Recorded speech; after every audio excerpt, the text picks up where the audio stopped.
हरे कृष्णा। आप सभी भक्तों का हार्दिक स्वागत है हमारे इस कोर्स में जिसका नाम है गीता अवलोकन। हम इस समय अध्याय 9 का अध्ययन कर रहे हैं, जिसका शीर्षक है परम गुह्य ज्ञान। आज की ये कक्षा हमारी 54वीं कक्षा है और अध्याय 9 पर चौथी कक्षा है। मंगलाचरण प्रार्थनाओं से हम भगवान का और गुरुजनों का आशीर्वाद लेंगे। ओम अज्ञानतिमिरन्धस्य ज्ञानञ्जनशलाकया चक्षुरुन्मीलितं येन तस्मै श्रीगुरवे नमः। श्रीचैतन्यमनोभीष्टं स्थापितं येन भूतले स्वयं रूपः कदा मह्यं ददाति स्वपदान्तिकं। वन्देऽहं श्रीगुरोः श्रीयुतपदकमलं श्रीगुरून् वैष्णवांश्च श्रीरूपं साग्रजातं सहगण रघुनाथान्वितं तं सजीवं साद्वैतं सावधूतं परिजनसहितं कृष्णचैतन्यदेवं श्रीराधा कृष्णपादान् सहगण ललिता श्रीविशाखान्वितांश्च। हे कृष्ण करुणा सिंधो दीनबंधो जगत्पते गोपेश गोपिका कांत राधा कांत नमोस्तुते। तप्त कांचन गौरांगी राधे वृंदावनेश्वरी वृषभानुसुते देवी प्रणमामि हरिप्रिये। वाञ्छाकल्पतरुभ्यश्च कृपा सिन्धुभ्य एव च पतितानां पावनेभ्यो वैष्णवेभ्यो नमो नमः। जय श्री कृष्ण चैतन्य प्रभु नित्यानंद श्री अद्वैत गदाधर श्रीवासादि गौर भक्त वृंद। हरे कृष्ण कृष्ण कृष्ण हरे हरे हरे राम राम राम हरे हरे।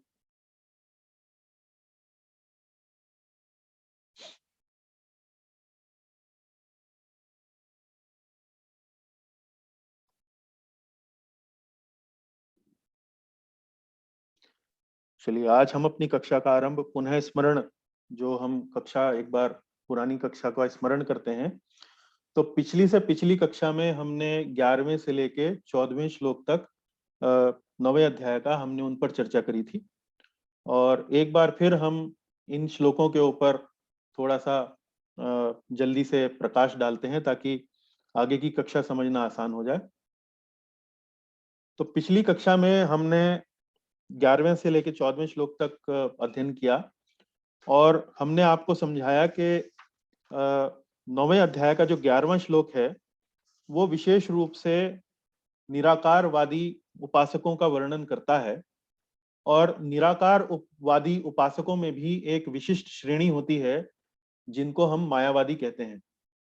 तो ये जो श्लोक है ये ऐसे ही मायावादी निराकारवादी उपासकों को लेकर भगवान श्री कृष्ण ने बोला है, जिसमें भगवान श्री कृष्ण कहते हैं अवजानन्ति माम मूढ़ा मानुषिम तनुम आश्रितम।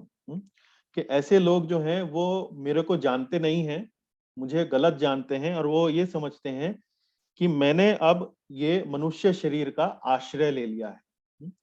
और उनकी ये जो गलत फहमी है मेरे बारे में, जो मुझे ये त्रुटिपूर्ण ढंग से मेरे को समझते हैं, वो ऐसा इसलिए है क्योंकि ये मेरा परम भाव को नहीं जानते हैं। परम भावम अजानंतो मम भूत महेश्वरम, कि मैं सभी लोगों का स्वामी हूं, ऐसा वो नहीं समझते हैं और मेरे परम भाव को नहीं जानते हैं।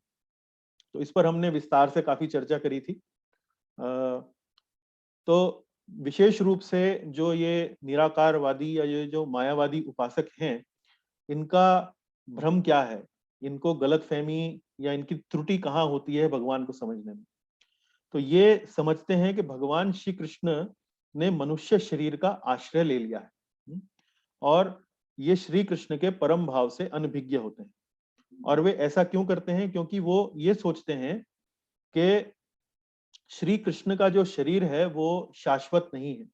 श्री कृष्ण जो है वो, चूंकि ये निराकार में विश्वास करते हैं, ये सोचते हैं कि परम सत्य जो है, परम सत्य मतलब जहां से सब कुछ आया है, जो ये परम सत्य है वो निराकार है और इसका कोई रूप नहीं है, इसका कोई कैरेक्टरिस्टिक नहीं है।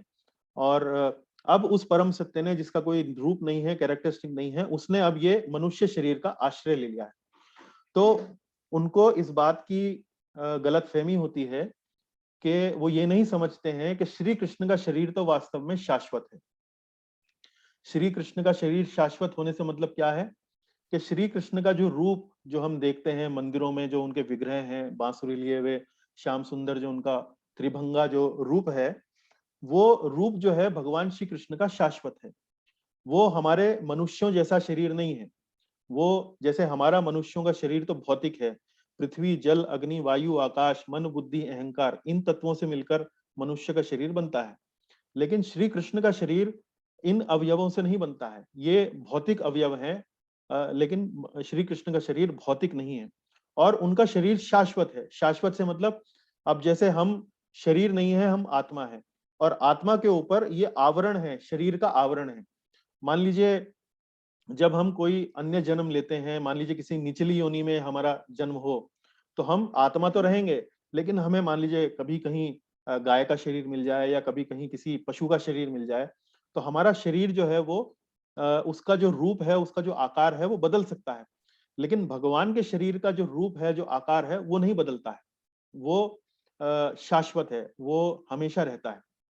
तो श्री कृष्ण का शरीर शाश्वत है और श्री कृष्ण का शरीर भौतिक नहीं है। भौतिक नहीं है से मतलब वो जड़ पदार्थों से नहीं बना हुआ है।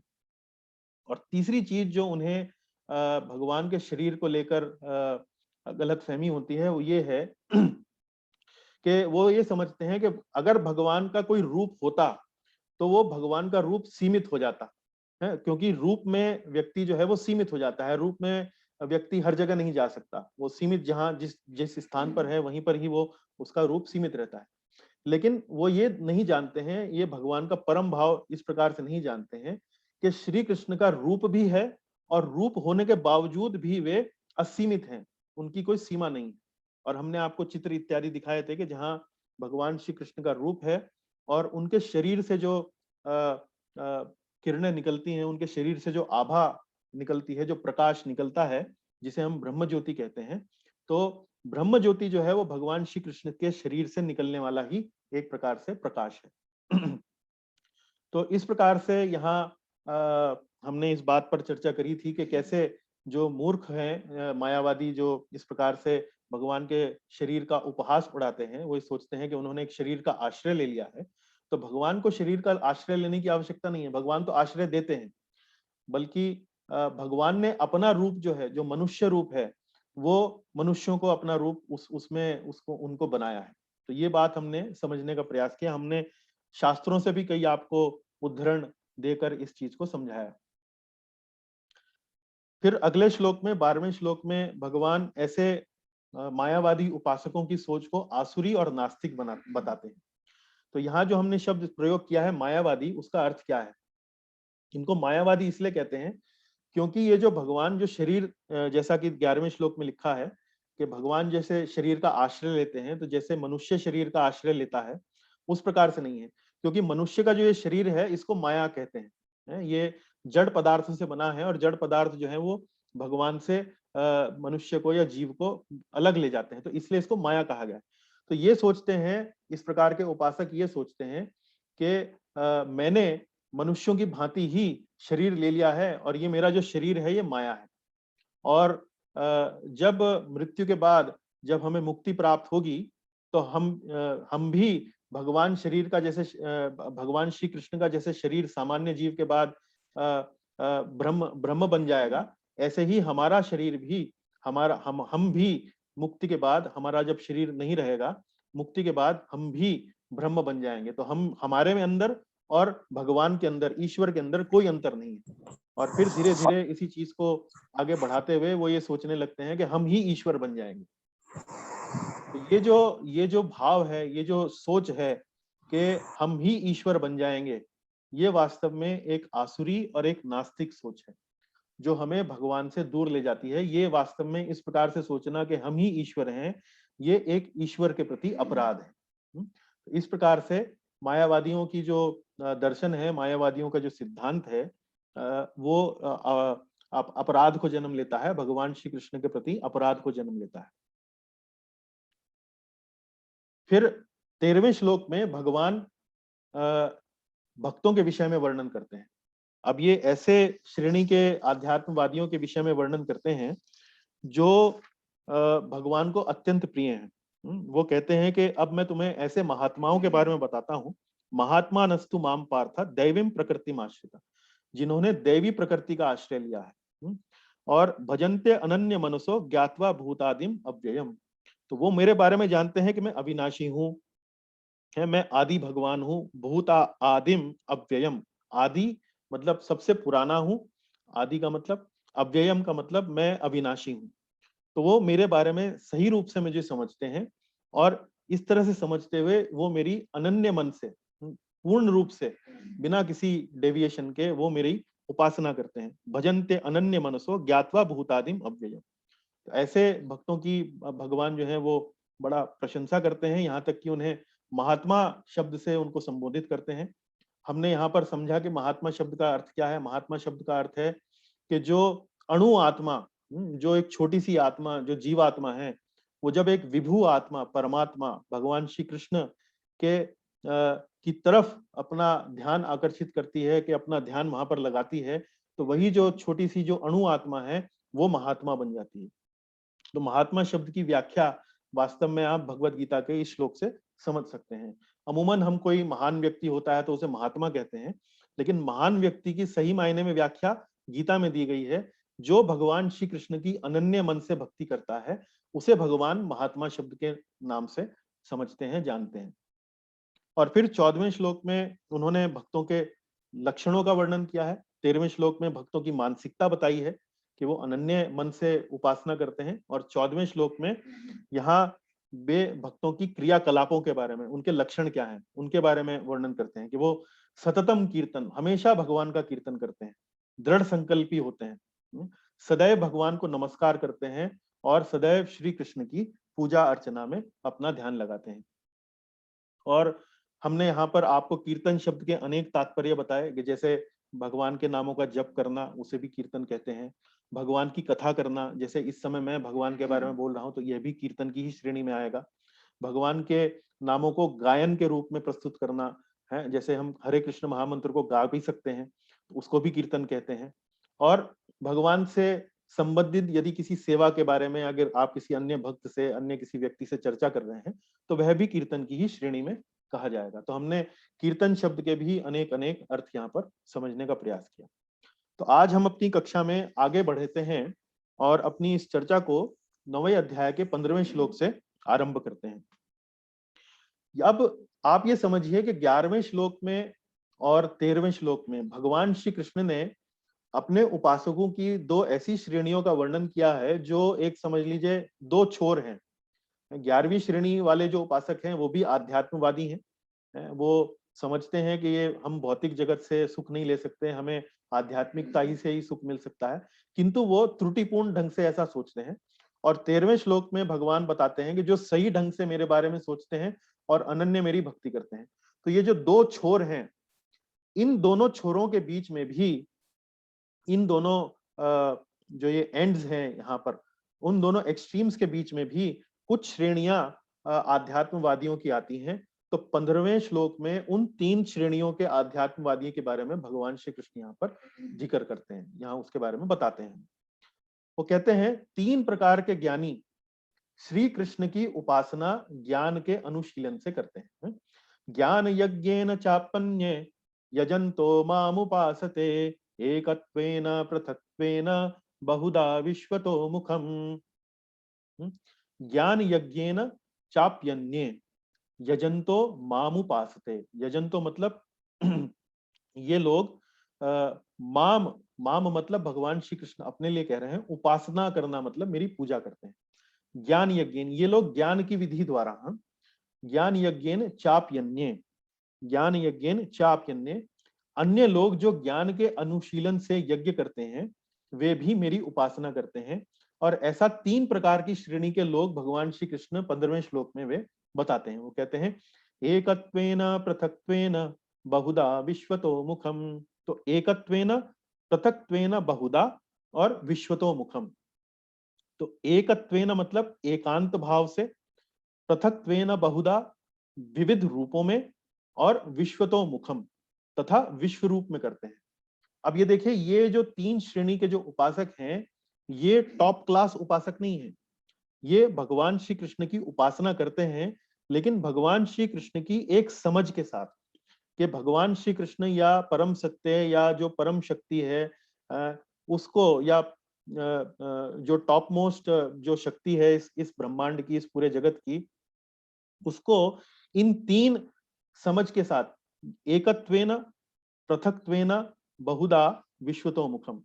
अब हम धीरे धीरे से ये समझने का प्रयास करेंगे कि ये एकत्वेन, पृथक्त्वेन और बहुधा विश्वतो मुखम, ये 3 श्रेणियां कौन कौन सी हैं।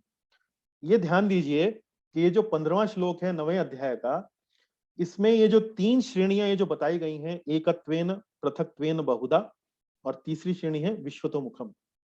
इस एक श्लोक से आगे के अध्यायों के कई अन्य अन्य श्लोक जो हैं, इनसे इस एक श्लोक से उपजते हैं। इस ये एक श्लोक जो है अन्य कई श्लोकों की चर्चा को जन्म देता है। अब हम धीरे धीरे इन 3 श्रेणियों के बारे में समझेंगे। आप ध्यान दीजिए कि भगवान श्री कृष्ण यहाँ पर किन 3 श्रेणियों के बारे में बात कर रहे हैं, और थोड़ा सा समझने का प्रयास कीजिए। देखिए, यहाँ पर मैंने एक ये टेबल के माध्यम से ये तीनों श्रेणियों को मैंने समझाने का प्रयास किया है। सबसे पहले जो श्रेणी मैंने यहाँ पर लिखी है, एकत्वेन। एकत्वेन, तो ये एकत्वेन श्रेणी के लोग, इनका क्या मतलब है, इनका क्या अर्थ है। मैंने यहाँ विशेषता बताई है कि ये एकत्व भाव में मेरी उपासना करते हैं, स्वयं को भगवान जैसा मानकर।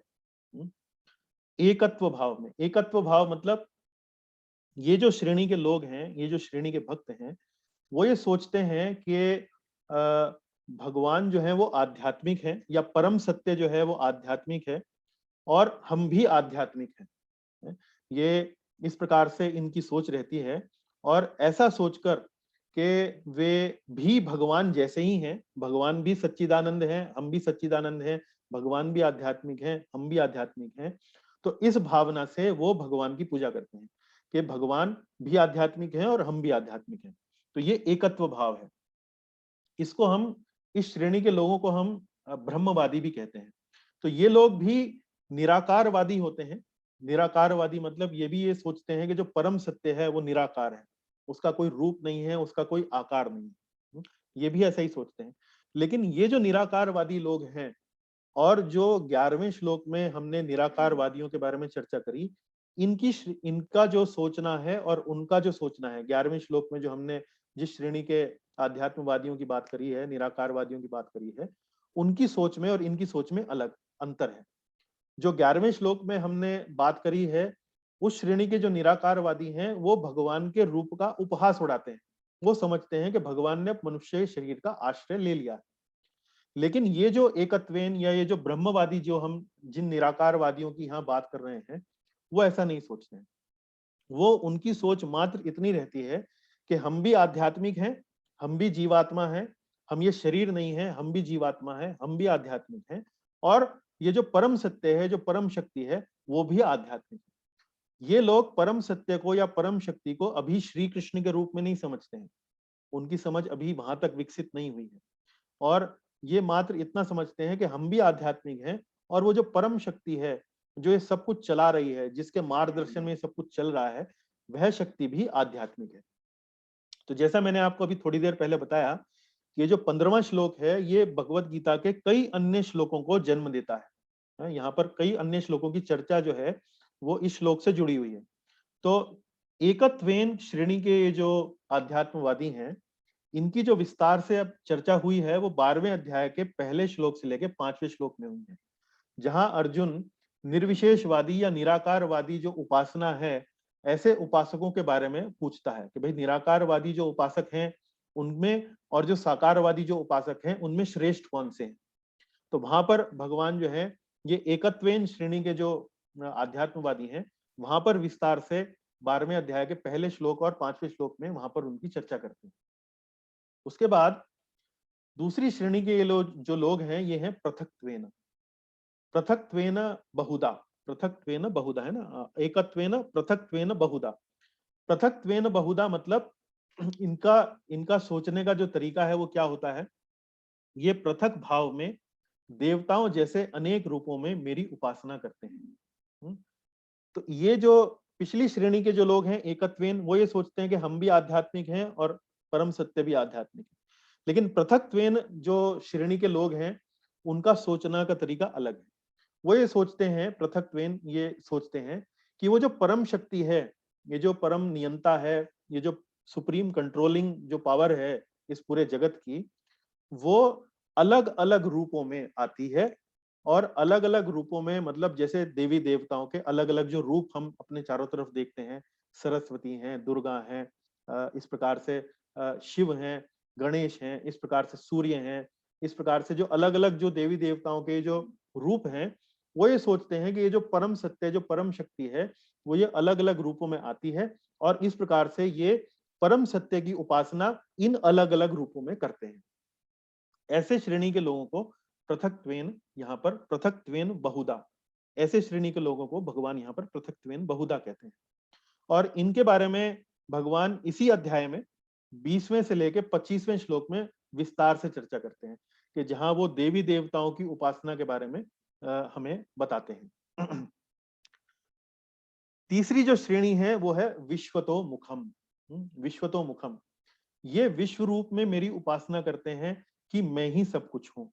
मैं ही सब कुछ हूँ मतलब कि जब कोई ये जो उपासक हैं, इनकी जो सोच होती है वो इस प्रकार से होती है कि ये जब होश संभालते हैं और अपने चारों तरफ इतना बड़ा लंबा चौड़ा विश्व जगत जब अपने चारों तरफ देखते हैं, इतना शक्तिशाली सूर्य है, इतना शक्तिशाली चंद्रमा है, हर जगह यहाँ पर वर्षा हो रही है, यहाँ पर हवा चल रही है, पवन चल रही है, इस ब्रह्मांड में इतनी बड़ी बड़ी जो शक्तियां हैं, इन शक्तियों को ये जो लोग हैं ये सोचते हैं कि ये वास्तव में यही भगवान का रूप है। तो ये विश्वतो मुखम, विश्वतो मुखम मतलब ये विश्व को ही भगवान का मुख समझते हैं। विश्वतो मुखम मतलब इस यूनिवर्स को ही, इस जगत को ही भगवान के मुख के रूप में ऐसा समझते हैं और इसी विश्व रूप में ये भगवान की उपासना करते हैं कि मैं ही सब कुछ हूं। और आप देखेंगे कि ये 15वें श्लोक के बाद 16वें से लेके 19वें श्लोक में, इसी अध्याय में, 9वें अध्याय में और फिर 11वें अध्याय में भगवान ने ऐसे विश्वरूप उपासकों की व्याख्या करी है, उनकी उनकी समझ को, उनकी सोच को बताया है। तो मैं अभी तक आपको थोड़ा समराइज कर दूं।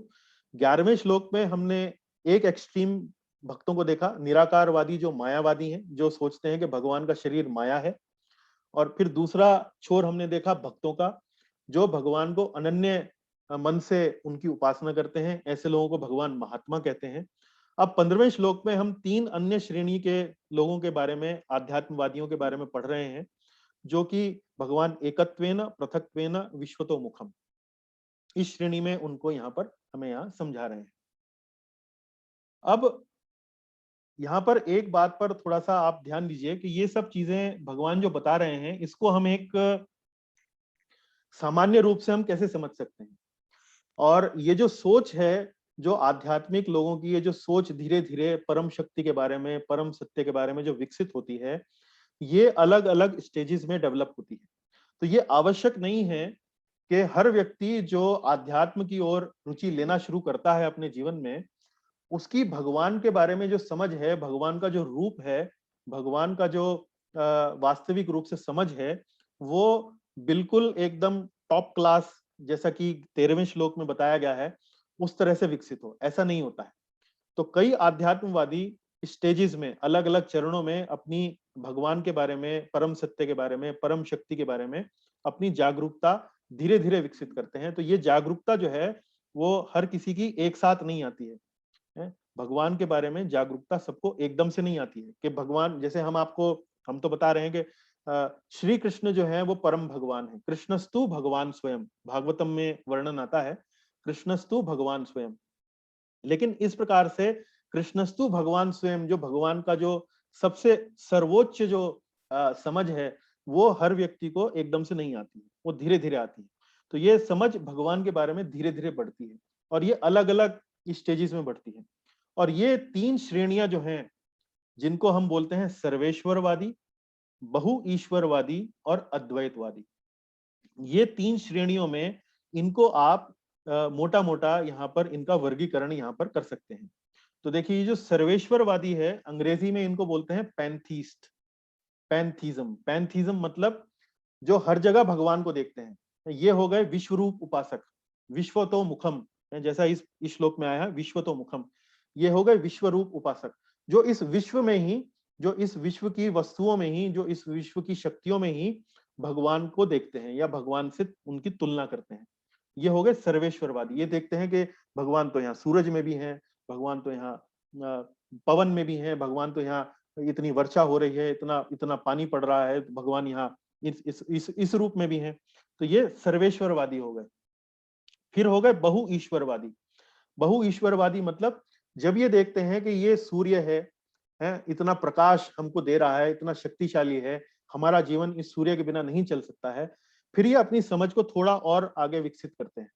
ये कहते हैं, इनकी सोच क्या होती है कि इस सूर्य के पीछे वास्तव में कोई एक व्यक्ति है, कोई एक देवता है, कोई एक एक एक पुरुष है। इस प्रकार से वो अलग अलग शक्तियों के पीछे अलग अलग व्यक्तित्व, अलग अलग व्यक्तित्व, अलग अलग पुरुषों को, अलग अलग देवी देवताओं को उनसे जोड़ना शुरू करते हैं और सोचते हैं कि जो परम सत्य है, जो परम शक्ति है, इसने ये अलग अलग रूप लेकर यहाँ पर हमारे समक्ष उपस्थित हुआ है। और इस प्रकार से ये बहु ईश्वरवादी, तो ये बहु ईश्वरवादी हो गए। इनको बोलते हैं अंग्रेजी में पॉलीथीज्म। पॉली मतलब मेनी और थीज्म मतलब गॉड्स या भगवान से संबंधित। तो पैंथीज्म, पैंथीज्म देख सर्वेश्वरवादी हो गए और बहुईश्वरवादी हो गए पॉलीथीज्म। और फिर अद्वैतवादी। अद्वैतवादी जो हमने आपको बताया एकत्वेन। एकत्वेन मतलब ये सोचते हैं कि हम भी आध्यात्मिक हैं, हमारा भी जो वास्तविक स्वरूप है, हम आत्मा है, हम भी आध्यात्मिक हैं, और भगवान भी वास्तव में जो परम सत्य है वे भी आध्यात्मिक हैं। इनको बोलते हैं अद्वैतवादी। अद्वैतवादी मतलब हमारे भीतर और भगवान में कोई अंतर नहीं है। हम भी गुणात्मक रूप से, क्वालिटेटिवली हम भी आध्यात्मिक हैं, हम भी स्पिरिचुअल हैं, और भगवान भी वास्तव में स्पिरिचुअल है। तो इनका सोचना ये होता है कि जैसे इस पूरी दुनिया में, इस पूरी दुनिया में हर चीज जो है वो अनित्य है, वो टेम्परेरी है, वो नष्ट हो जाती है एक ना एक दिन, पर हम नष्ट नहीं होते हैं, हम वास्तव में, हमारा अस्तित्व बना रहता है। तो वो जो परम सत्य है वो भी शाश्वत है और हम भी शाश्वत हैं। तो इस प्रकार से ये अपना जो कनेक्शन है भगवान से इस प्रकार से जोड़ते हैं कि हम भी भगवान के जैसे ही हैं। तो इसलिए इनको बोलते हैं अद्वैतवादी। द्वैत मतलब दो और अद्वैत मतलब एक है। अद्वैत मतलब कोई समान, कोई अंतर नहीं है, हमारे अंदर भी और भगवान के अंदर भी गुणात्मक रूप से, क्वालिटेटिवली कोई अंतर नहीं है। वे भी आध्यात्मिक है और हम भी आध्यात्मिक है। तो इस प्रकार से ये 3 श्रेणियों के बारे में भगवान यहाँ पर अब बताते हैं। तो मैंने यहाँ पर उसी चीज को यहाँ पर एक टेबल के रूप में मैंने यहाँ आपके सामने प्रस्तुत किया है। तो सर्वेश्वरवादी मतलब अंग्रेजी में जैसे मैंने आपको बताया पैंथीस्ट, विश्वतोमुखम है, ये सोचते हैं कि सब कुछ भगवान ही है और ब्रह्मांड की विशालता और सर्वव्यापकता को भगवान की महानता समझते हैं। वही समझते हैं कि ब्रह्मांड बड़ा विशाल है और चूंकि ये विशाल है तो महान है, और इसी तरह से भगवान भी महान है। तो इनकी ये विचारधारा होती है। बहु ईश्वरवादी मतलब पृथक्त्वेन। पृथक्त्वेन मतलब अलग अलग, अब ये इन शक्तियों को, उनके पीछे अलग अलग पर्सनैलिटीज को, व्यक्तित्व को वहां पर उनसे आइडेंटिफाई करना शुरू करते हैं। अब ये समझते हैं कि भगवान अनेक हैं। या सूर्य उनका एक अपना एक अलग देवता है, चंद्रमा इनका अलग देवता है, और ये वर्षा इनका अलग देवता है, स्वास्थ्य हेल्थ इनका अलग देवता है। तो इस प्रकार से अलग अलग देवता हैं और यही जो परम शक्ति है ये अलग अलग रूपों में यहाँ पर आई है। तो ये है बहु ईश्वरवादी, इनको बोलते हैं पृथक्त्वेन बहुधा। तो ये सोचते हैं कोई परम शक्ति अलग अलग रूपों में ईश्वर बनकर प्रकट हो रही है। फिर अद्वैतवादी, ये परम सत्य आध्यात्मिक है और हम भी आध्यात्मिक हैं, और इन्हें जैसे मैंने आपको बताया ये ब्रह्मवादी कहलाए जाते हैं। ये भी निराकारवादी होते हैं, लेकिन चूंकि ये भगवान की जो रूप है, भगवान का जो आकार है, उसके प्रति कोई अपराध नहीं करते हैं, उसके प्रति कोई गलत भावना या गलत जानकारी नहीं रखते हैं, इसलिए इनको ब्रह्मवादी कहा गया है। तो परम सत्य और मैं आध्यात्मिक रूप से एक ही हैं। तो ये इनका विचारधारा होता है, इनको हम ब्रह्मवादी भी कहते हैं। तो इस प्रकार से ये देखिए कि दो एक्सट्रीम्स बताए और फिर इन दो एक्सट्रीम्स के बीच में अलग अलग तरीके से उन्होंने तीन श्रेणियों के और आध्यात्मवादियों के बारे में चर्चा करी है। अब इसमें यदि हम इन आध्यात्मवादियों की यदि हम रैंकिंग करें कि ये इनमें से निचले स्तर पर कौन सा है और ऊंचे स्तर पर कौन सा है, तो हम इनको इस प्रकार से इनकी हम लोग आपस में रैंक कर सकते हैं, इनकी तुलना कर सकते हैं। सर्वेश्वरवादी, सर्वेश्वरवादी जैसे मैंने आपको बताया विश्वतोमुखम, विश्व ही भगवान का मुख है, ऐसा सोचने वाले हैं। तो ये निचले स्तर पर हैं। इनकी जो समझ है, आध्यात्मिक समझ है, भगवान के प्रति जो समझ है, वो अब विकसित होना शुरू हुई है। इन्होंने अपने चारों तरफ जो विश्व है उसको भगवान समझना आरंभ किया है। उसके बाद बहु ईश्वरवादी, फिर इनकी समझ और विकसित होती है। ये अलग अलग शक्तियों को अलग अलग व्यक्तित्वों से जोड़कर देखना शुरू करते हैं, तो इनको थोड़ा और श्रेष्ठ बताया गया है। फिर अद्वैतवादी, ये लोग जो हैं ये अब समझने लगे हैं कि हम भौतिक नहीं, हम आध्यात्मिक हैं, हम ये जड़ पदार्थ नहीं है। ये जड़ पदार्थ जो है ये भौतिक है और वास्तव में हमें इन जड़ पदार्थों से सुख नहीं मिल सकता, हमें आध्यात्मिक जीवन से ही सुख मिल सकता है। तो चूंकि हम आध्यात्मिक हैं तो परम शक्ति या परम सत्य भी आध्यात्मिक है। तो ये अद्वैतवादी हो गए। और दर्शन की दृष्टिकोण से अद्वैतवादी जो हैं इनकी जो समझ है परम सत्य के बारे में ये अधिक से अधिक विकसित होती है। लेकिन सर्वश्रेष्ठ जो समझ है वो हमने देखा कि 13वें श्लोक में जहां भगवान भक्तों के बारे में बोलते हैं कि ये महात्मा है। इनकी जो समझ है, जो जिनको महात्मा कहते हैं भगवान, उनके बारे में कहते हैं भजन्ते भजन्ते अनन्य मनसो ज्ञात्वा भूतादिम अव्ययम, कि वो वास्तव में मुझे आदि और मुझे अव्यय अविनाशी समझते हैं और ऐसा समझते हुए मुझे मेरी अनन्य भक्ति करते हैं।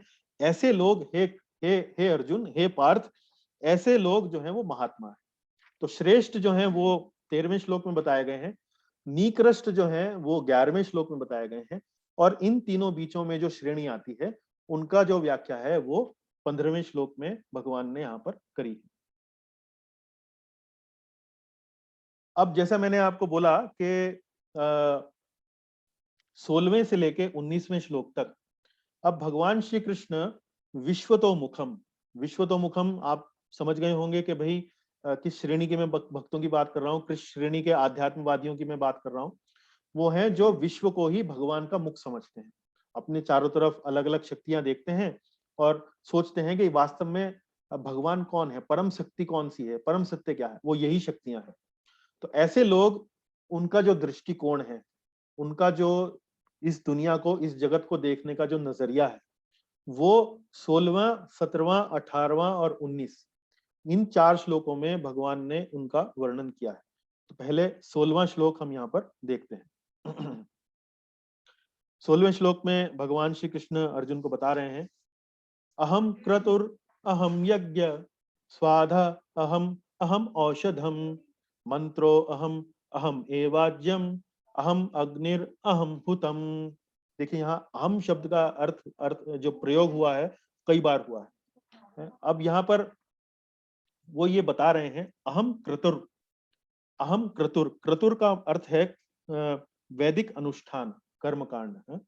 तो मैं ही कर्मकांड हूं, अहम यज्ञ, मैं ही यज्ञ हूं, स्वधा अहम, स्वधा अहम, स्वधा मतलब तर्पण।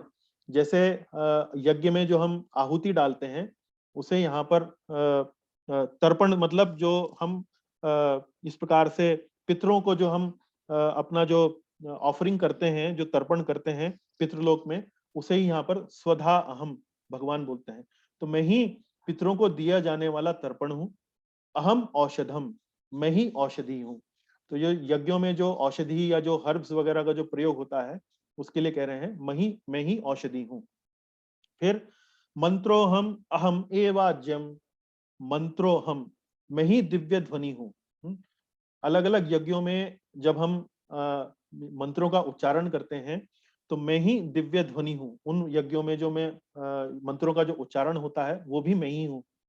अहम एवाज्यम, एवाज्यम का अर्थ है आज्यम मतलब घी, घृत, जो घी हम लोग रसोई इत्यादि में अपने खाने पीने में इस्तेमाल करते हैं, तो वो घी की जो आहुति है वो यज्ञों में प्रयोग की जाती है।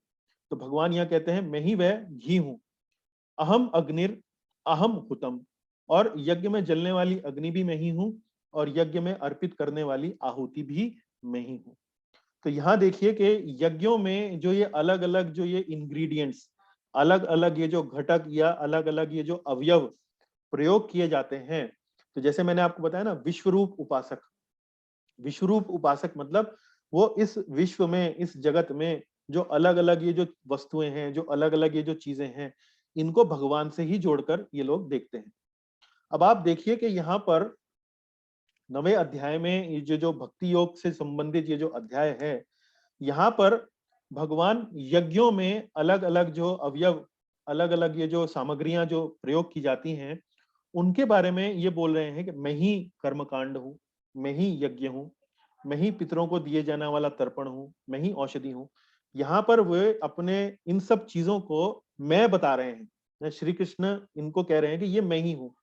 ऐसा वो किसके लिए कह रहे हैं? ऐसा ये उनके लिए कह रहे हैं जो विश्वरूप उपासक हैं, जो विश्व तो मुखम श्रेणी वाले लोग हैं। इसी से मिलता जुलता हुआ एक श्लोक, जो कर्मयोग का जो सेक्शन है भगवत गीता का, पहले जो 5 अध्याय हैं भगवत गीता के, जो कर्मयोग से जोड़कर देखे जाते हैं, उनमें चौथे अध्याय में जो 24वां श्लोक है, उसमें भी भगवान श्री कृष्ण यज्ञों में दी जाने वाली जो आहुति है, जो सेक्रीफाइस है, उसके बारे में वहां पर चर्चा करते हैं। तो 24वें श्लोक में, जो चौथे अध्याय का जो 24वां श्लोक है, उसमें वे बोलते हैं, ब्रह्मार्पणम ब्रह्म हविर ब्रह्माग्नो ब्रह्मणा हुतम ब्रह्मैव तेन गंतव्यम ब्रह्म कर्म समाधिना।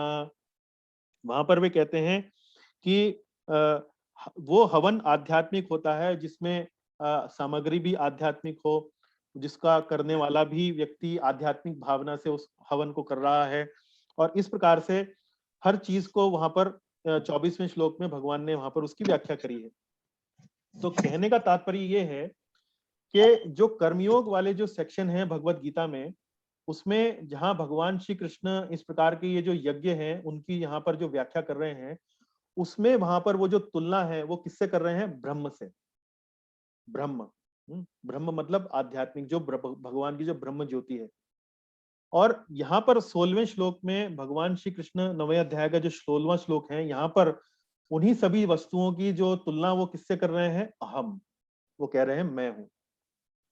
तो एक प्रकार से यहाँ पर भगवत गीता का ये जो प्रवाह है, भगवत गीता का ये जो श्लोकों का ये जो फ्लो है, आरंभ से लेके अंत तक, उसमें हम एक प्रगति देख सकते हैं। प्रगति मतलब चौथे अध्याय में 24वें श्लोक में वो इन सभी चीजों को ब्रह्म से इनकी तुलना करते हैं, लेकिन यहाँ 16वें श्लोक में 9वें अध्याय में उन सभी सामग्रियों की, उन सभी वस्तुओं की तुलना वो किससे कर रहे हैं? स्वयं अपने से कर रहे हैं। तो ऐसा क्यों कर रहे हैं वो?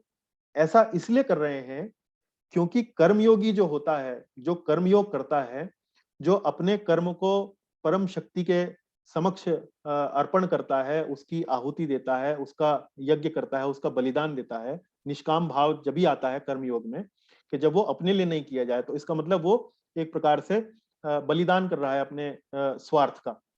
तो वहां पर जो योगी है, वहां पर जो साधक है, उसकी अभी परम शक्ति के बारे में, परम सत्य के बारे में जो उसकी समझ है, जो उसकी अंडरस्टैंडिंग है, वो एकदम स्पष्ट नहीं है। वो समझता है कि कोई परम शक्ति है, वो ये नहीं जानता है कि वो परम शक्ति श्री कृष्ण है। इसलिए कर्मयोग का जो ये जो सेक्शंस हैं, जो अध्याय हैं, वहां पर उनकी तुलना भगवान ने इन सभी चीजों की, यज्ञों की जो सामग्रियां हैं, उनकी तुलना ब्रह्म से करी है। ब्रह्म मतलब कोई परम शक्ति है, परम सत्य, सत्ता है, परम सत्य है।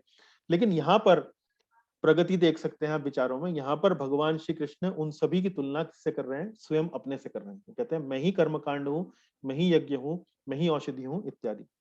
तो ये आप एक तरीके से देख सकते हैं कि कैसे भगवत गीता में श्लोकों में एक प्रगति है, एक प्रवाह है, कैसे कैसे धीरे धीरे भगवान अर्जुन के इस समझ को धीरे धीरे विकसित कर रहे हैं कि परम सत्य वास्तव में मैं ही हूँ।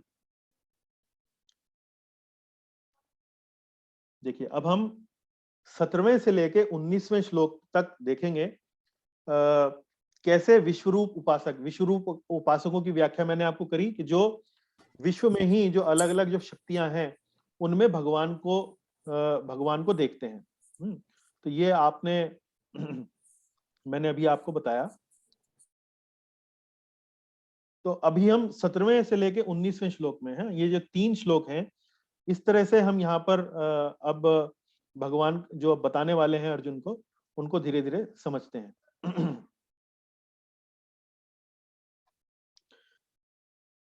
यहाँ भगवान अब कहते हैं, पिताहमस्य जगतो माता धाता पितामह वेद्यम पवित्रम ओंकार ऋक्सम यजुरेव च। अब ये देखिए, यहाँ पर वे कह रहे हैं, मैं इस संपूर्ण ब्रह्मांड का पिता हूं, मैं माता हूं, धाता पितामह आश्रय हूं, धाता का अर्थ है आश्रय, पितामह मतलब मैं पितामह हूं, मतलब मैं दादा दादी भी हूं। तो यहाँ वेद्यम पवित्रम ओंकार, जानने योग्य जो भी ज्ञान है जो हमारे लिए उपयोगी होता है इस जगत में, वो भी मैं ही हूं। पवित्रम, कोई भी वस्तु यदि हमारे चेतना को पवित्र करती है, हमें आध्यात्मिक रूप से हमारा उन्नति करती है, तो भगवान कहते हैं वह शुद्धिकर्ता जो कारण है वह भी मैं हूं। मैं ही ओंकार हूं, वेदों में दिया गया मंत्रों के अंदर जो ओंकार है वह भी मैं हूं। ऋक् सम यजुरेव च, और सभी वेद जो है वो भी मैं हूं। तो कहने का तात्पर्य ये है कि देखिए यहाँ पर एक ये जो विश्वतो मुखम, जो विश्वरूप उपासक है, उसकी मानसिकता बताई गई है। वो ऐसा व्यक्ति जो है वो माता पिता में भी भगवान का ही रूप देखता है। माता पिता का भगवान में रूप देखने से क्या अर्थ है कि माता पिता से जो हमें, देखिए हमें इस जीवन में, अपने जीवन में जो हम जीते हैं, जो हमें अलग अलग प्रकार से जो हमें सहायता मिलती है, जो हमें प्रेम मिलता है, जो हमें सहायता मिलती है, जो हमें केयर मिलती है, वो हमें अलग अलग तरीके से, अलग अलग लोगों से, अलग अलग सोर्सेस से, अलग अलग स्रोतों से हमें वो मिलती है। तो माता पिता से हमें एक बड़े रूप में हमें इस जीवन में हमारा पालन होता है, हमारा देखभाल होती है, वो हमारी हर प्रकार से देखभाल करते हैं। तो माता पिता के माध्यम से जो हमें प्रेम मिलता है, माता पिता के माध्यम से जो हमें सुरक्षा मिलती है, जो हमें संरक्षण मिलता है, वो वास्तव में देने वाले कौन हैं? वो वास्तव में देने वाले श्री कृष्ण ही हैं। इस बात को यहाँ पर भगवान श्री कृष्ण यहाँ समझा रहे हैं कि मैं ही संपूर्ण ब्रह्मांड का पिता हूं, मैं ही माता हूं, मैं ही आश्रय देने वाला हूं। मान लीजिए कभी जीवन में हमें किसी व्यक्ति से आश्रय लेना पड़े, या किसी के यहाँ हमें शरण लेनी पड़े, तो उस शरण की जो कृपा हमको मिलती है, वो भगवान कह रहे हैं वो भी मैं ही हूं, है, मैं ही पितामह हूं। तो माता और पिता जो हैं हमें दादा दादी से मिलते हैं, वो कहते हैं कि उनका कारण भी मैं ही हूं। और जानकारी, ज्ञान, अब कोई व्यक्ति इंजीनियरिंग की पढ़ाई करता है, कोई व्यक्ति मेडिकल की पढ़ाई करता है, कोई वकालत पढ़ता है, कोई अपने जीवन में अकाउंटेंसी पढ़ता है। इस प्रकार से हम अलग अलग अपने जीवन में ज्ञान लेते हैं, और ये ज्ञान जो है हमारा पूरे जीवन में हमारी सहायता करता है। इसके आधार पर, इस ज्ञान के आधार पर हमारा रोजगार होता है, हम धन कमाते हैं, हमारे घर की रोटी रसोई इसी प्रकार से इस ज्ञान के द्वारा चलती है। तो भगवान बताते हैं कि ये ज्ञेय, जो जानने योग्य है, जो हमारे लिए उपयोगी ज्ञान है, वो भी मैं ही हूं। तो जो विश्वरूप उपासक है वो अभी इसको नहीं समझता है। वो ये नहीं समझता है कि वास्तव में ये श्री कृष्ण है। वो ये समझता है कि ये वास्तव में ये जो कृपा मेरे ऊपर हो रही है, ये वो उस परम सत्य के कारण हो रही है। उस परम सत्य को वो अभी श्री कृष्ण के रूप में नहीं समझता है, लेकिन इतना समझता है कि ये वास्तव में मुझे कहीं ना कहीं से ये जो कृपा मिल रही है, वो कहीं एक परम शक्ति से आ रही है, किसी उच्च कंट्रोलर से आ रही है, ऐसा वो समझता है। तो शुद्धिकर्ता मैं हूँ, ओंकार मैं हूँ, मैं ही समस्त ये जो वेद हैं इन सभी में भी मैं ही हूँ, भगवान श्री कृष्ण ऐसा बोलते हैं। 18वें श्लोक में भी कुछ इसी प्रकार का भाव भगवान यहाँ व्यक्त करते हैं। कहते हैं, गतिर्भर्ता प्रभु साक्षी निवासः शरणम सुहृत प्रभवा प्रलयः स्थानम निधानम बीजम अव्ययम। गतिर्भर्ता प्रभु साक्षी, गति मैं ही लक्ष्य हूँ। हम लोग भी अपने जीवन में अलग अलग लक्ष्य बनाते हैं, कोई ना कोई लक्ष्य प्राप्त करना हम अपने जीवन में रखते हैं। तो भगवान कहते हैं कि ये जो भी लक्ष्य व्यक्ति अपने जीवन में आगे बढ़ने के लिए बनाता है, वास्तव में हर लक्ष्य जो है वो वास्तव में अल्टीमेटली मुझ तक ही पहुंचता है ना। भगवान प्रभुपाद जी यहाँ पर इस चीज को समझाते हुए कहते हैं अपने तात्पर्य में, गति का अर्थ है गंतव्य या लक्ष्य, जहां हम जाना चाहते हैं, लेकिन चरम लक्ष्य तो श्री कृष्ण है, यद्यपि लोग इसे जानते नहीं हैं। तो यहाँ विश्वतोमुखम वाले उपासक का भाव प्रकट करते हुए प्रभुपाद जी कहते हैं कि परम लक्ष्य श्री कृष्ण है, लेकिन ये लोग अक्सर जानते नहीं हैं। और जो श्री कृष्ण को नहीं जानता वह पथ भ्रष्ट हो जाता है, और उसकी तथाकथित प्रगति या तो आंशिक होती है या फिर ब्रह्मपूर्ण।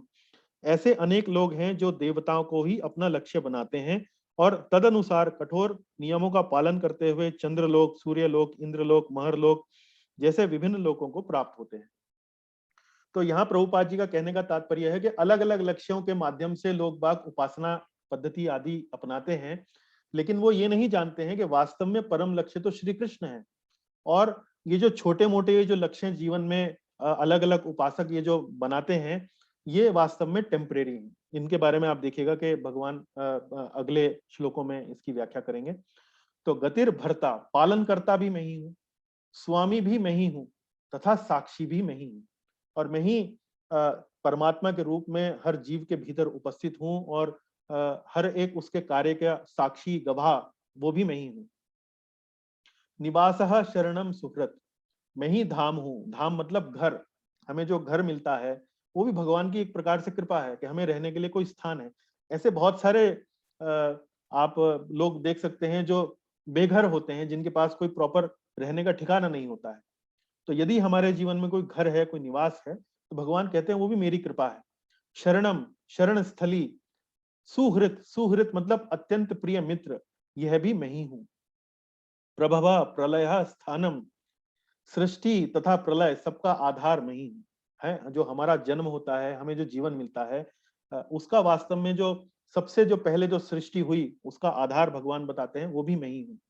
निधानम बीजम अव्ययम, मैं आश्रय तथा अविनाशी बीज हूँ। है तपाम्यहम अहम वर्षम, मैं ही ताप प्रदान करता हूँ, मैं ही वर्षा का कारण हूँ। ताप प्रदान मतलब सूरज जैसे हमारे जीवन में है, अग्नि हमारे जीवन में है। तो ये जितनी भी शक्तियां हैं, विश्वरूप उपासक इन्हें भगवान की ही कृपा के रूप में देखता है। मैं ही वर्षा का कारण हूं। फिर निग्रहण, निग्रहण नाम्युत सृजामि च, मैं ही वर्षा को रोकता हूं और मैं ही वर्षा को लाता हूं। अमृतम चैव मृत्युश्चैव, मैं ही अमरत्व हूं और साक्षात मृत्यु भी। सद सच्चाहम अर्जुनम, सदा सच अहम अर्जुनम, आत्मा तथा पदार्थ दोनों ही मुझ में है। तो यहाँ देखिए कि यहाँ भगवान कहते हैं कि मैं ही ताप हूं, मैं ही वर्षा का कारण हूं। फिर कहते हैं मैं ही वर्षा को लाता हूं और मैं ही वर्षा को रोकता हूं।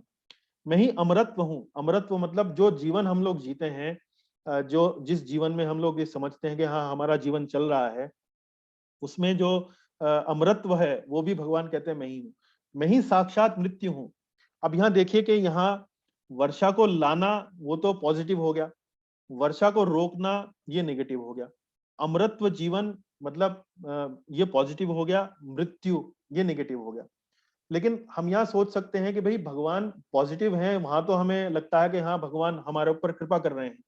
लेकिन जहां वो बोलते हैं कि मैं वर्षा को रोकता हूँ, मैं साक्षात मृत्यु भी हूँ, वहां हम ये सोचने लगते हैं कि भगवान तो नेगेटिव है, भगवान तो हमारी मृत्यु का कारण है। लेकिन इसी अध्याय के हम पिछले श्लोकों में हम देख चुके हैं, भगवान ने जहां बताया है कि मैं वास्तव में उदासीन हूँ, मैं न्यूट्रल हूँ, मैं वास्तव में किसी के मैं इन कर्मों में लिप्त नहीं होता हूँ। मैं तो वास्तव में हर प्राणी के जो पूर्व जन्म के कर्म हैं उनके अनुसार ही उनको यदि कुछ मिलता है तो उसके अनुसार मिलता है, यदि उनसे कुछ ले लिया जाता है तो उन्हीं कर्मों के अनुसार ले लिया जाता है। किंतु यहाँ बताने का तात्पर्य ये है कि जो विश्वरूप उपासक है, इनकी जो समझ भगवान की परम सत्य की, परम शक्ति की इतनी विकसित नहीं होती है। तो ये चारों तरफ ब्रह्मांड के अंदर जो ये चीजें देखते हैं उसी में ही भगवान का दर्शन करने का प्रयास करते हैं। इनकी समझ अभी इतनी विकसित नहीं हुई है कि वास्तव में ये जो परम शक्ति है वो साक्षात श्री कृष्ण है। उनके बारे में हमने 13वें श्लोक में इस अध्याय में पढ़ा, जहां भगवान उनके बारे में, ऐसे लोगों के बारे में महात्मा शब्द का प्रयोग करते हैं। चलिए अब हम इस चर्चा को आगे ले जाते हैं और आज के ये 2 अंतिम श्लोकों को पढ़ने के बाद अपनी इस चर्चा को यहाँ हम विश्राम देंगे। तो यहाँ अब भगवान पृथक्त्वेन बहुधा, न पिछले 15वें श्लोक में 3 श्रेणियां बताई गई थी, एकत्वेन, पृथक्त्वेन बहुधा और विश्वतो मुखम। तो विश्वतो मुखम पर हमने पर्याप्त एक डिटेल में हमने चर्चा करी, जिसमें हमने आपको बताया कि कैसे विश्वतो मुखम उपासक इस विश्व में, इस जगत में, हर चीज में भगवान का दर्शन करते हैं। अब 20वें से लेके 25वें श्लोक में अगली श्रेणी कौन सी है? ये श्रेणी है देवी देवताओं के उपासक।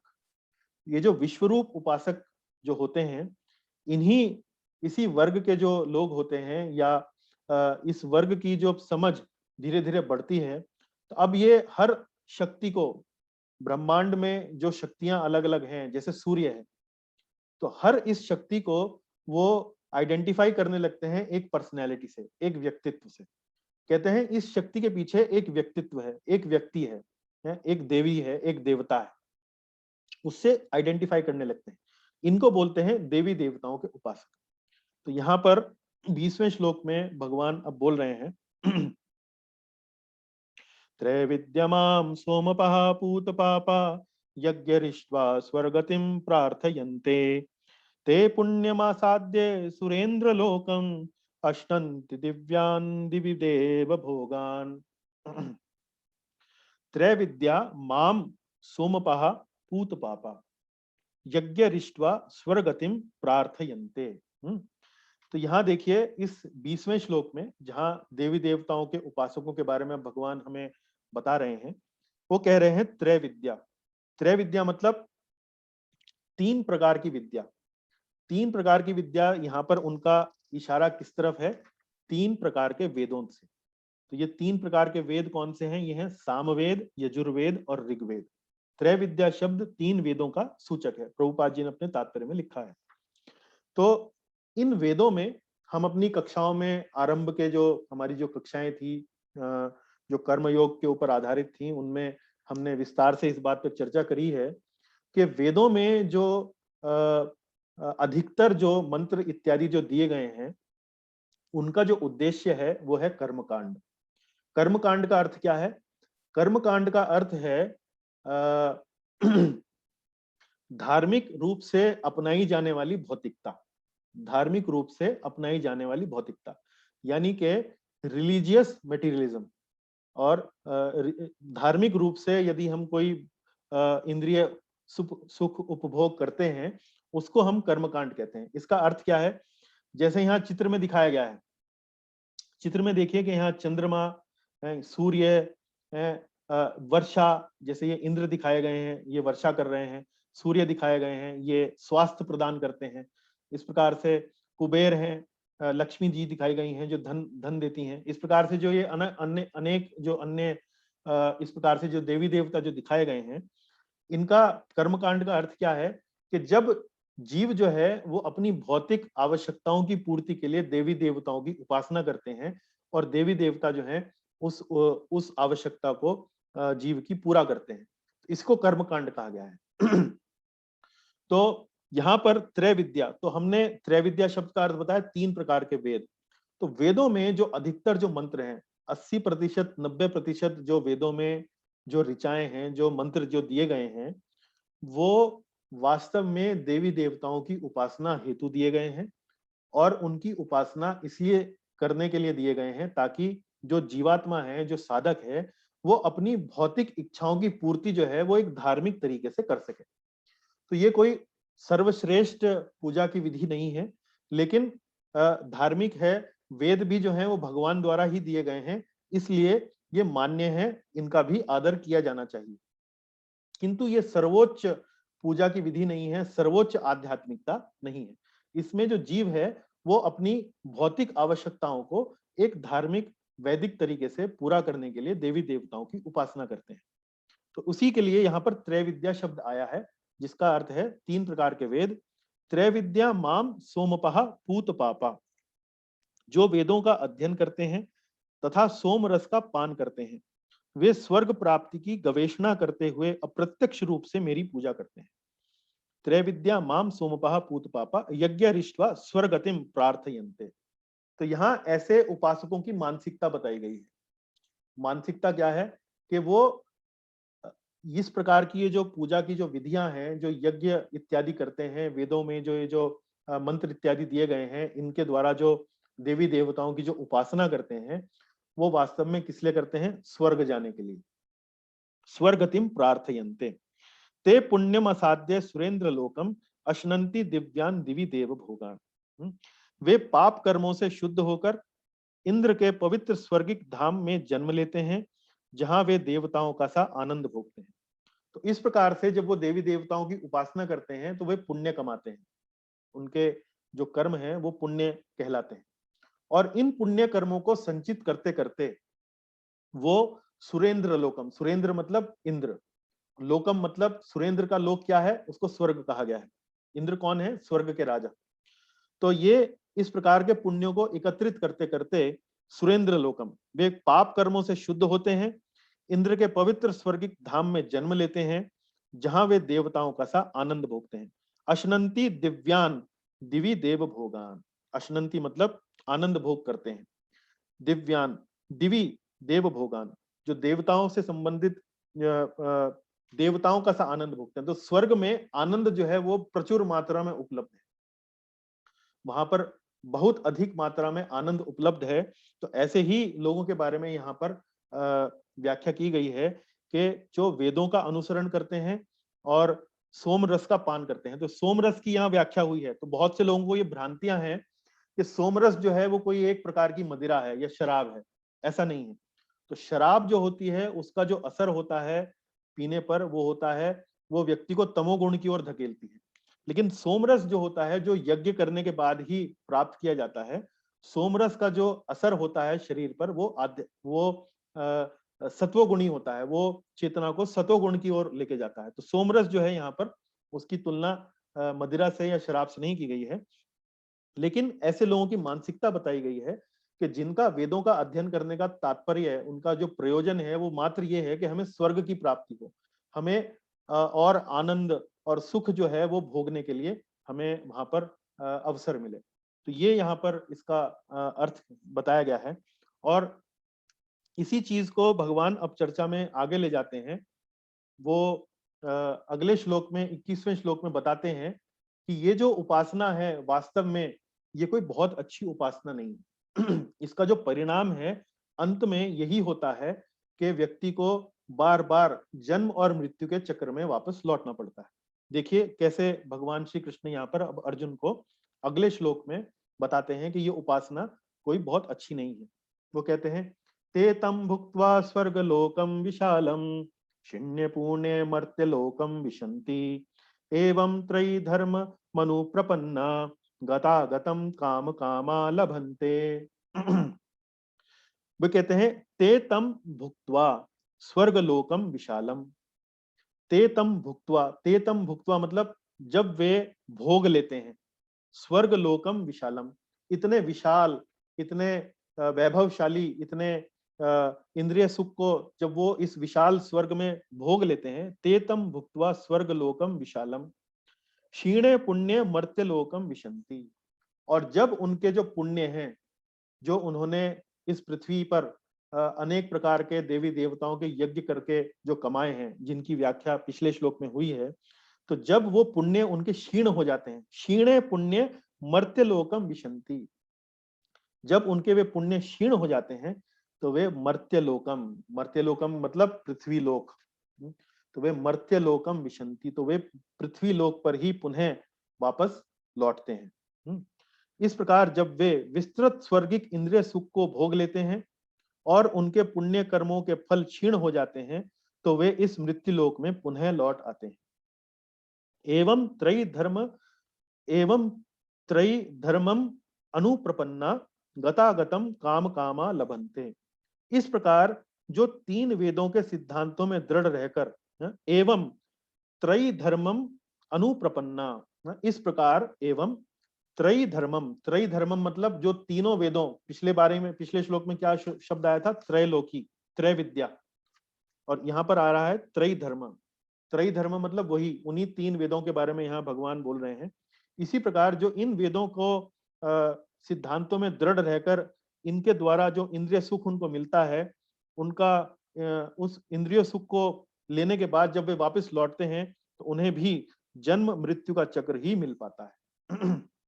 तो कहने का तात्पर्य ये है प्रिय भक्तों कि 20वें और 21वें श्लोक में देवी देवताओं की उपासना की एक प्रकार से फ्यूटिलिटी मतलब एक प्रकार से व्यर्थता को यहाँ पर भगवान वर्णन कर रहे हैं कि इतना सब कुछ किया, वेद पढ़े, कर्मकांड किया, यज्ञ इत्यादि करा, पुण्य कमाए, स्वर्ग गए, वहां पर आनंद का उपभोग किया, इतने वर्ष इतनी लंबी आयु रहे, लेकिन अंततः गतागतम काम कामा लभन्ते। गतागतम मतलब गत मतलब जाना, अगतम मतलब आना, जाना और आना मतलब जन्म और मृत्यु। अंततः मिला क्या? कुछ नहीं। अंततः ढाक के वही 3 पात जन्म और मृत्यु के चक्र में अभी भी घूम रहे हैं। कोई कोई आध्यात्मिक प्रगति नहीं हुई है। इसी भौतिक ब्रह्मांड में है, ऊंचे लोकों में चले गए, घूम घाम के आ गए और फिर वापस वहीं back to square one. Back to square one मतलब वही सब दोबारा के दोबारा पुण्य लोक, क्षीणे पुण्य मर्त्य लोकम विशंति। तो यहाँ ये उसी प्रकार से है कि जो व्यक्ति कोई बहुत अधिक धन कमा ले और उस धन को कमाने के बाद किसी हिल स्टेशन में चला जाए और बेतहा बेइंतहा मतलब वहां आनंद भोग करे, धन का खर्च करे, तो एक ना एक दिन जब धन समाप्त हो जाएगा तो पुनः उसको वापस उस होटल से निकाल दिया जाएगा और वापस वो अपने घर पर उसको आना पड़ेगा और आकर फिर से उसको वही कमाई करनी पड़ेगी, वही इस प्रकार से सब करना पड़ेगा। तो यहाँ देवी देवताओं की उपासना की व्यर्थता को भगवान श्री कृष्ण उसका यहाँ वर्णन कर रहे हैं कि कह रहे हैं कि इतना सब करने के बावजूद भी हाथ क्या लगता है? वही जन्म और मृत्यु का चक्र। लेकिन भगवान इसके बारे में कहते हैं कि वास्तव में ऐसे जो देवी देवता हैं, ऐसे जो उपासक हैं, पृथक्त्वेन बहुधा, ऐसे जो उपासक हैं वास्तव में ये अप्रत्यक्ष रूप से मेरी ही पूजा करते हैं। वे स्वर्ग प्राप्ति की गवेषणा करते हुए अप्रत्यक्ष रूप से मेरी पूजा करते हैं। त्रैविद्या माम, जो ये शब्द माम आया है ये भगवान श्री कृष्ण के लिए उपयोग किया गया है। त्रैविद्या माम सोमपः पूत पाप। तो इसी श्लोक की व्याख्या के साथ हम आज का ये कक्षा यहाँ विश्राम देते हैं। तो कक्षा में अगर संक्षेप में मुझे बताना हो तो हमने आज 3 ऐसी श्रेणियों के भक्तों के बारे में चर्चा करी, पृथक्त्वेन, बहुधा विश्वतो मुखम और एकत्वेन। और इन 3 श्रेणियों के बारे में हमने 2 श्रेणियों के बारे में विशेष रूप से थोड़ा सा अधिक चर्चा करी, जिसमें पहली श्रेणी है विश्वतो मुखम और दूसरी श्रेणी है पृथक्त्वेन बहुधा मतलब देवी देवताओं के उपासक। इसमें तीसरी श्रेणी के जो भक्त हैं जिन्हें भगवान एकत्वेन कहते हैं, उनके बारे में चर्चा हम 12वें अध्याय में करेंगे, जिन्हें हम ब्रह्मवादी के रूप से भी जानते हैं। तो आज की इस चर्चा को हम यहीं विश्राम देते हैं। भक्तों के यदि कोई प्रश्न हो तो हम अब चर्चा यहाँ पर कर सकते हैं। हरे कृष्णा, धन्यवाद।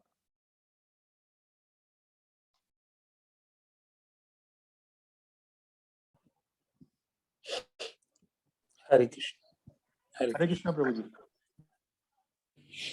आयुष्मान भविष्यस्य भव विजय। हरे कृष्णा। हाँ जी कर्क साहब बताइए। पटेल जी। I think anybody else is asking question. की करण जी बोलो।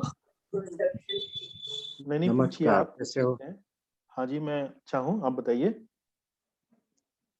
अच्छा, ये लास्ट श्लोक जो लिया त्रयी, उसका फिर से आप कहे कि मेरी बुक में सेपरेट है उसका वर्णन।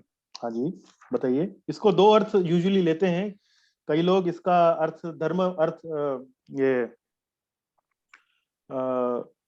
धर्म अर्थ काम और मोक्ष, ये जो 4 पुरुषार्थ बताए गए हैं, तो त्रयी धर्म को धर्म अर्थ काम के रूप में भी लेते हैं और मोक्ष छोड़ देते हैं ना। तो त्रयी धर्म मतलब धर्म अर्थ काम, इसका भी अर्थ ये भी लगाया जाता है। और एक अर्थ जो है वो पिछले उससे भी आप जोड़ के देख सकते हैं, जिसमें त्रय विद्या, त्रय विद्या मतलब 3 यज्ञ जो सामवेद, यजुर्वेद और ऋग्वेद जो बताए गए। उसमें त्रयी धर्म अनुप्रपन्ना ऐसा ऐसा वर्ड है, राइट? हाँ, अनुप्रपन्ना मतलब पालन करने वाला, प्रपन्ना प्रपद्यत मतलब शरणागत होना, उसको फॉलो करना, प्रपन्ना मतलब फॉलो करना। आपने आपने जो डिस्क्रिप्शन दिया है कि त्रयी धर्मा माम उपासनते, ये वर्ड नहीं है मेरे बुक में, नहीं नहीं प्रभु जी, इसलिए त्रय विद्या माम है वो। पिछले 20वें श्लोक में देखेंगे तो त्रय विद्या माम, माम शब्द आया है 20वें श्लोक में। ओके, so हाँ जी, you are replacing that with the previous श्लोक। हाँ, त्रयी धर्म और त्रयी विद्या, मैं बता रहा हूं कि ये रेफरेंस जो है 3 वेदों को लेकर है, कर्मकांड को लेकर है, और 20वें श्लोक में त्रय विद्या शब्द आया है और 21वें श्लोक में त्रयी धर्म शब्द आया है। Okay, so my question, there are maybe one or two question। जी स्वर्ग लोक में जब हम पुण्य कर्म करके कोई जाए, जी, तो वहां हम भगवान की उपासना नहीं कर सकते? यहाँ पृथ्वी लोक में ही भगवान की उपासना करके सीधे गोलोक में जाना है, ऐसा हमारा गंतव्य लक्ष्य है। हाँ जी। क्या स्वर्गलोक में जाकर हमें क्यों ऐसा नहीं करना पॉसिबल? पॉसिबल है, ऐसा नहीं है कि पॉसिबल नहीं है, लेकिन यूजुअली जो लोग स्वर्ग को अपना गंतव्य मानते हैं या स्वर्ग की मनोकामना से अपनी उपासना करते हैं, उनका जो उपासना करने का जो कारण है वो भौतिक इंद्रिय सुख होता है अधिकतर। और ऐसे लोग जब भौतिक इंद्रिय सुख जब उन्हें अपार मात्रा में मिलता है, जब एकदम प्रचुर मात्रा में और बहुत मात्रा में जब उनको इस प्रकार का सुख मिलता है, तो वास्तव में भगवान के प्रति उन्मुख होने में कठिनाई होती है, इतना सरल नहीं होता है। तो इस प्रकार I से see, okay। जब वहां पर इतना ऐश्वर्य, इतना भोग विलास जब होता है, तो पहले बात तो उनकी मानसिकता भोग विलास की होती है। दूसरी बात, जब वो और प्रचुर मात्रा में मिलता है तो भगवान के प्रति भक्ति करना इतना सरल नहीं होता, इतना आसान नहीं होता। हालांकि कोई व्यक्ति अगर समझ जाए तो कर सकता है, ऐसा नहीं है कि नहीं कर सकता, पर ऐसा अक्सर होता नहीं है। Okay, and second question is, आपने जो वो त्रिश्रेणी जो बताई, अद्वैतवादी, बहुस्वरवादी और और सर्वेश्वरवादी, सर्वेश्वरवादी, सर्वेश्वरवादी, हाँ जी, उसमें जो अद्वैतवादी जो है, हाँ जी। वो ऐसा मानते हैं कि यो अध्यात्म, हमारा शरीर आध्यात्मिक है, hmm, meaning we are the soul, right? हाँ, अहम ब्रह्मास्मि, मैं भी लेकिन ब्रह्म हूँ, और वो जो परम सत्ता है, परम सत्य है, वो भी ब्रह्म है। अहम ब्रह्मास्मि, उसका अर्थ ये निकालते हैं कि मैं और वो दोनों आध्यात्मिक हैं। लेकिन शुरू के अध्याय में भी भगवान श्री कृष्ण अर्जुन को बता रहे हैं कि you are not the body, you are the आत्मा। हाँ सो जी, हम आत्मा ही तो है। हाँ ठीक हमारा है। Who are we then, who am I? हाँ, हम आत्मा हैं, ये विवरण बिल्कुल स्पष्ट है, भगवत गीता इसमें बिल्कुल क्लियर है, यानी कि वैदिक जो साहित्य है उसमें आत्मा के बारे में बड़ा स्पष्ट वर्णन है। तो हम आत्मा हैं, पर ये जो आत्मा है उसका जो क्वालिटी है वो क्या है? आत्मा और शरीर ये दो अलग अलग प्रकार के मतलब सब्जेक्ट्स हैं। आत्मा आध्यात्मिक है, आत्मा की क्वालिटीज क्या है? सत, चिद और आनंद। आत्मा शाश्वत है, आत्मा में चेतना है, और आत्मा आनंद के लिए हमेशा प्रयासरत रहती है, आनंद आनंदमय रहती है। तो ये 3 क्वालिटीज आत्मा की हैं। लेकिन पदार्थ जो है, पृथ्वी, जल, अग्नि, वायु, आकाश, मन, बुद्धि, अहंकार, ये जो अष्टधा जो भिन्ना शक्तियां हैं भगवान की, ये निरानंद हैं, ये अशाश्वत हैं, और ये अचेतन हैं। यानी कि अगर मैं इस पेंसिल को कुछ तोड़ दूं या नुकसान पहुंचाऊं तो कोई प्रतिकार नहीं होगा, ना ही ये पेंसिल में अंदर कोई आनंद लेने की कोई इच्छा है, जड़ है ये। और ना ही ये पेंसिल जो है शाश्वत है, एक दिन इसका अस्तित्व समाप्त हो जाएगा। अगर मैं उपयोग नहीं करूंगा तो सड़ जाएगी, खराब हो जाएगी, गल जाएगी, एक दिन इसका अस्तित्व समाप्त हो जाएगा। तो पदार्थ और आत्मा दोनों की जो क्वालिटीज हैं बिल्कुल विपरीत हैं। एक सत्य है, शाश्वत है, एक चेतन है और एक आनंदमय है, और दूसरी जो है अशाश्वत है, निरानंद है, और अचेतन है। तो ये, तो भगवान भी शाश्वत हैं, भगवान भी आनंदमय हैं, और भगवान भी जिसे कहते हैं चेतन है। तो जैसे भगवान शाश्वत हैं, आनंदमय हैं, और चेतन हैं, वैसे ही हम भी शाश्वत हैं, चेतन हैं और आनंदमय हैं। लेकिन हम विभू, हम अणु हैं, हम बहुत छोटे से पार्टिकल हैं, लेकिन भगवान जो है बहुत विशाल एक प्रकार से अपने आप में है। तो हम भगवान के समान हैं, लेकिन भगवान के समान क्वालिटेटिवली हैं। जैसे उदाहरण के रूप में एक समुद्र है और समुद्र की एक बूंद है, तो केमिकल कंपोजिशन वाइज समुद्र में और समुद्र की बूंद में कोई अंतर नहीं है। इस प्रकार से जो ब्रह्मवादी जो होते हैं, उनकी सोच ये होती है कि हम भी सच्चिद आनंद हैं, आध्यात्मिक हैं, और परम सत्य वो भी सच्चिद आनंद है, आध्यात्मिक। जी सर मतलब मैं बोलूं, हाँ बोलिए। मतलब we are just part of God, हम we are भगवान a नहीं है। tiny part of God. God, We are a हाँ tiny part of God. So we are tiny gods. हाँ बराबर। But we are tiny. That is why we get influenced by Maya. भगवान बराबर। माया से प्रभावित नहीं होते हैं, लेकिन हम जो हैं चूंकि टाइनी हैं, छोटे हैं, अणु हैं, हम लोग माया से प्रभावित हो जाते हैं। हम या तो बराबर। भगवान के उन्मुख हो सकते हैं, या हम माया के उन्मुख हो सकते हैं। हम इस शरीर में रहते हैं जो कि माया की देन है, जो कि जड़ पदार्थ से बना है। तो इस जड़ पदार्थ के शरीर में जो हमारे ऊपर ये तीनों गुणों का जो प्रभाव पड़ता है, इस कारण से हम बहक जाते हैं। लेकिन जब हम भगवान की शरण में जाते हैं, आध्यात्मिक गतिविधियों में अपने आप को संलिप्त करते हैं, तो हम इस माया के चक्कर से अपने आप को छुड़ा सकते हैं, इससे ऊपर आ सकते हैं। तो यही जो जीव है, जो आध्यात्मिक है, जब ये समझने लगता है कि वास्तव में इसका जो सच्चे सही मायने में जो सुख है वो आध्यात्मिकता में ही है, तो वो अपना आध्यात्मिक जीवन आरंभ करता है और अपने लिए सुख जो है वो जीवन में धीरे धीरे बढ़ाने लगता है। लेकिन आपने जो बोला कि हम टाइनी बूंद है या स्पार्क है, कि वो टाइनी गॉड है, तो गॉड तो हुए छोटे या बड़े, लेकिन इस गॉड में, टाइनी गॉड में और बड़े गॉड में क्वांटिटेटिवली बहुत बड़ा अंतर है। जो बड़ा गॉड है, जो विभू है, जो विभू आत्मा है और जो अणु आत्मा है, उनमें क्वांटिटी वाइज बहुत अंतर है। जो विभू आत्मा है वो तो अपने श्वास से बड़े बड़े ब्रह्मांड क्रिएट कर सकता है? वो आपके हृदय में बैठकर आपको हार्ट अटैक भी दे सकता है। वो सूर्य को भी नियंत्रित कर सकता है। लेकिन हम जो है, हम एक बिजली घर बना सकते हैं, या हम एक बिल्डिंग बना सकते हैं, या इस प्रकार के हम कर सकते हैं। तो हम क्वांटिटेटिवली उनसे अलग हैं, उनसे बहुत छोटे हैं। तो हम लेकिन ये जो अहम ब्रह्मास्मि का जो ये महावाक्य बोलते हैं, हाँ जी, ये वेदांत सूत्र से है। पहला सूत्र है वेदांत सूत्र का पहला श्लोक है ये, अहम ब्रह्मास्मि। तो अहम ब्रह्मास्मि, यदि कोई ब्रह्मवादी इसकी व्याख्या करेगा, उसकी व्याख्या करेगा मैं भी ब्रह्म हूं और परम सत्य भी ब्रह्म है। और कोई वैष्णव इसकी व्याख्या करेगा, वो कहेगा मैं भगवान के जैसा हूं, लेकिन गुणों में, गुणात्मकता में है, क्वांटिटी में नहीं हूं। क्वालिटी में हूं भगवान जैसा, क्वांटिटी में नहीं हूं। Okay, so we have a combination of द्वैत and अद्वैत both there. तो इसको कहते हैं अचिंत्य भेदाभेद। हम साइमल्टेनियसली एक भी हैं और अलग भी हैं। एक मतलब क्वालिटेटिव दृष्टिकोण से हम एक हैं, क्योंकि हम उन्हीं का ही हिस्सा हैं। लेकिन चूंकि हम बहुत छोटे हैं, तो हम माया के प्रभाव में आ सकते हैं। भगवान मायापति हैं, हम माया अधीन हैं। भगवान माया के स्वामी हैं, हम माया के चंगुल में फंस सकते हैं।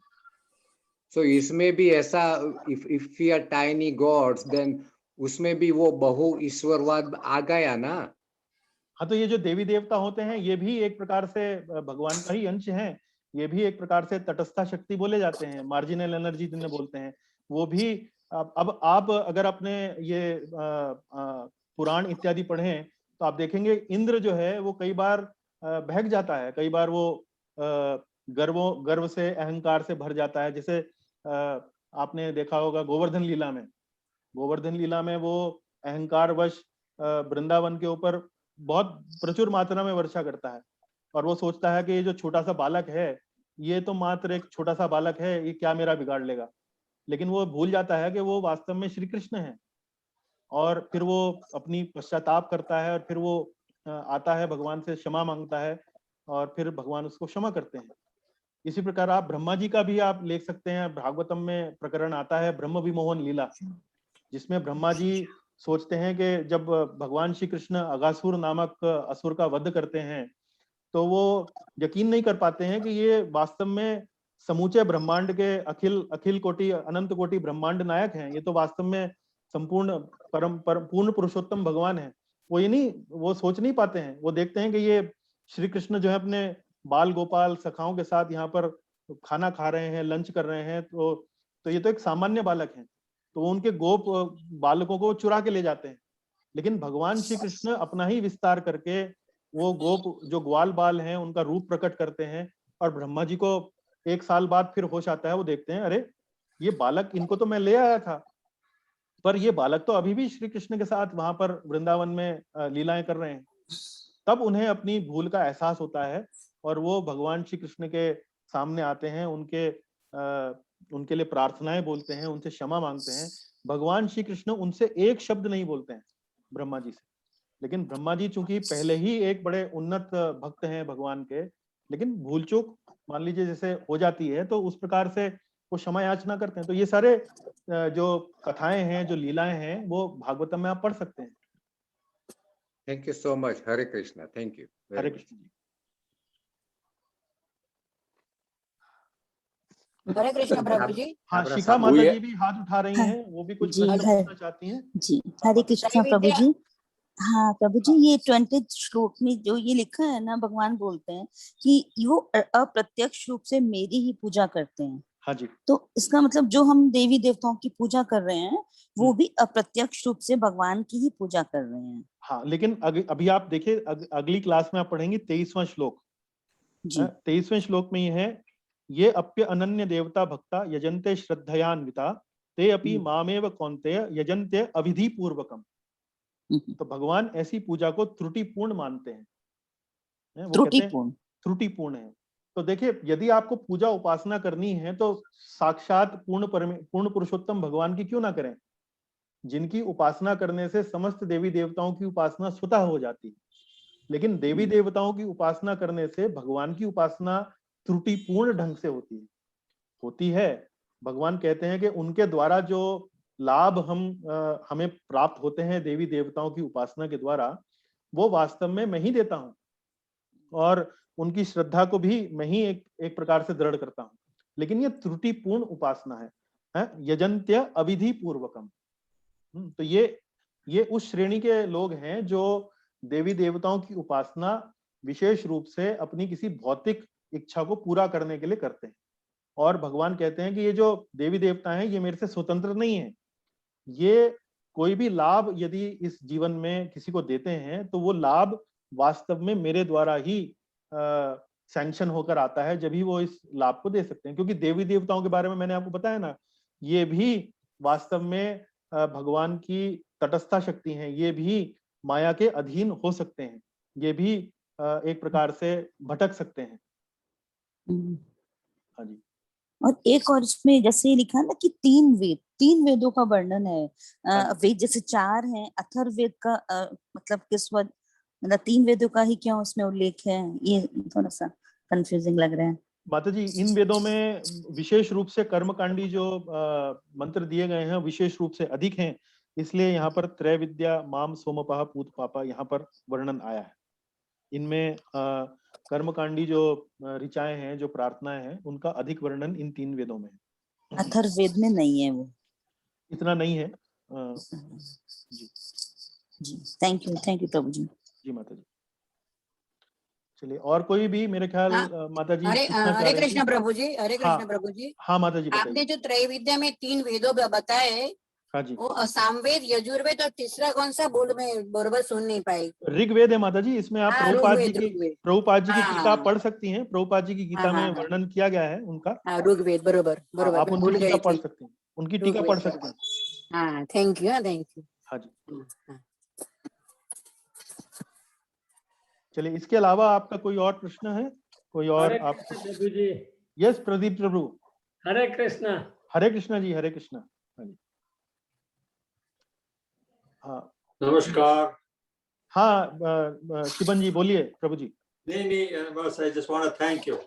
ओके जी sir, thank you very much. माय के ज्यादा नजदीकी है प्रभु जी, हरे इसलिए कृष्णा। तो फंस जाते हैं। अच्छा हरे जी, कृष्णा, धन्यवाद। हाँ हरीश जी धन्यवाद सर, धन्यवाद। Thank you. ओके जी। हरे कृष्णा प्रभु जी। हाँ रविंद्र प्रभु जी हरे कृष्णा, आपका कोई प्रश्न, कोई आपकी टीका टिप्पणी? नहीं सर, थैंक यू सर। चलिए अनुपमा जी आपका भी हाथ उठा था, मैंने ध्यान किया था, कोई प्रश्न आपका? माता जी? Yes, Prabhuji, I wanted to ask about that Vishwatomukham. हाँ जी। See, they are just acknowledging the omnipresence of God, isn't it? That associating everything with God. Yes, yes, So yes. why is that wrong? Means, is it? It is considered the lowest नहीं, state. Wrong नहीं है। Lowest मतलब धीरे धीरे वो अपने भगवान को समझने की उनकी जो समझ है उसको विकसित कर रहे हैं, हाँ. है ना। तो उस श्रेणी के उपासकों के बारे में यहाँ चर्चा है। Okay. भगवान बता रहे हैं कि और भी मेरे अन्य प्रकार के उपासक हैं, उनमें एक श्रेणी ये भी है। तो हम जब इस जगत में आते हैं तो भगवान के बारे में हमारी जो समझ है वो धीरे धीरे विकसित होती है, अलग अलग स्टेजेस में विकसित होती है। तो उस श्रेणी के उपासकों को भगवान गलत नहीं बता रहे हैं, ना उनका कोई क्रिटिसिज्म कर रहे हैं, बस ये बता रहे हैं कि एक श्रेणी ये भी है। Okay, that is good enough for a starting point, right? Like. हाँ, that is a good enough starting point। Bhagavatam में भी उसका वर्णन है और वो स्टार्टिंग पॉइंट के हिसाब से ठीक है, वो धीरे धीरे विकसित होती है। Okay. उससे लोग बाग जो हैं अपने मतलब अपनी आध्यात्मिक प्रगति करते हैं। जो भी कदम हम भगवान की तरफ उठाते हैं, भगवान ये नहीं कहते हैं कि वो मेरे तक आएगा, पर मेरी तरफ आएगा, ऐसा वो कहते हैं। मेरी तरफ बढ़ा है, मुझ तक आएगा ऐसा नहीं कहते हैं, पर डिस्टेंस जो है वो थोड़ा कम हुआ है। तो आप इन लोगों की आप तुलना करें ऐसे लोगों से जो बिल्कुल ही नास्तिक हैं, है ना, जो कहते हैं कि भगवान तो है ही नहीं, ये तो सब बेकार की बातें हैं।